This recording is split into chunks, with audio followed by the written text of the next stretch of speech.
एक बगीचे में आम का एक बहुत बड़ा पेड़ था। कुछ बंदरों ने उस बगीचे में आना शुरू किया और उन बंदरों ने आमों को खा खा कर सारा पेड़ खाली कर दिया। आमों के निकलने की देर नहीं थी कि बंदर खा जाते। ऐसा देख देख कर बगीचे के मालिक को बहुत गुस्सा आया। वो सोचने लगा कि कौन है जो रोज़ मेरे आमों को खा जाता है। आज तो मैं छुपकर पहरा दूंगा और चोर को पकड़ लूँगा। बगीचे का मालिक एक पेड़ के पीछे छुप गया। उसने देखा, मैं देखूं तो सही कि कौन है जो आम खा जाता है। आम निकलते नहीं हैं कि मेरे आम ख़त्म हो जाते हैं।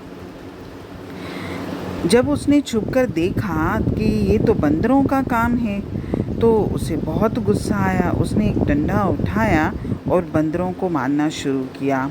बंदरों को जब उसने मारना शुरू किया तो बंदरों को बहुत डंडा तेज़ी से लगा और उनको बहुत दर्द भी होने लगा। मार खाकर आखिर बंदर आम छोड़कर भाग गए।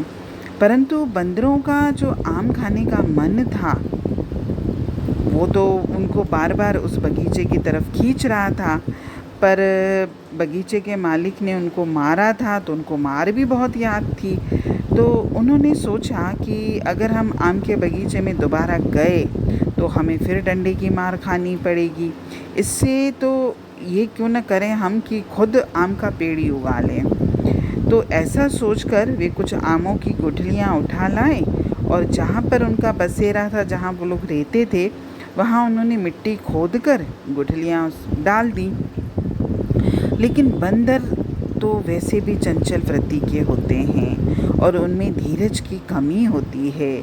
अब उनको ये तो पता नहीं था कि गुठलियाँ डालने के बाद कब उसमें से आम निकलेगा, कब उसका पेड़ बनेगा। वो क्या करते थे, रोज़ मिट्टी जिसमें उन्होंने गुठली दबाई थी, रोज़ मिट्टी में से गुठलियाँ निकालते, उसको बार बार उलट पलट कर देखते और फिर वापस रख देते। ऐसे ही करते रहते और बार बार ये सोचते थे कि रोज़ हम मिट्टी में से गुठलियाँ निकालते, इसमें से आम क्यों नहीं बन रहा है। तो ये जिस तरह बंदरों में धीरज की कमी थी, वैसे ही हम में भी धीरज की कमी है, क्योंकि हमारा मन है बंदर जो पूरी तरह अस्थिर हो चुका है और इंद्रियों के वश में है। अपनी चंचल वृत्तियों के कारण हमारा मन कभी भी स्थिर नहीं रहता। हम जो भी काम करते हैं धीरजता से नहीं करते। आज हमने काम किया और हमको तुरंत के तुरंत उस काम का फल चाहिए। जैसे कि वो बंदर, उन्होंने गुठली मिट्टी में डाली और उनको तुरंत फल चाहिए था, लेकिन फल आने में तो सालों लग जाते हैं। तो हम भी अगर कोई काम करते हैं तो अगर हमारे अंतर में धीरज होगा तो हमें अपने काम का रिज़ल्ट मिलेगा, बल्कि अच्छा ही मिलेगा।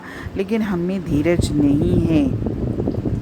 हमें तुरंत हमें उसका फल चाहिए। इसीलिए कई बार हम अच्छे कार्यों को भी धीरज की कमी की वजह से छोड़ देते हैं। जब तक हम अपने मन की चंचलता को दूर नहीं करेंगे तब तक हमारा मन स्थिर नहीं होगा, और जब तक हमारा मन स्थिर नहीं होगा तब तक आत्मा में नहीं टिकेगा।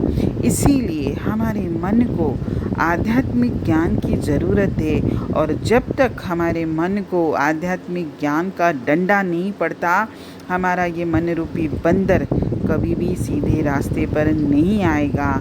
इसीलिए हमको अपने मन को ज्ञान की, वाणी की, सत्संग की ज़रूरत है, और तभी हम अपने मन को वश में कर पाएंगे और हमारे अंदर धीरजता का गुण आएगा। और जब हमारे अंदर धीरजता का गुण आएगा तभी हम अपने जीवन को बहुत अच्छी तरीके से जी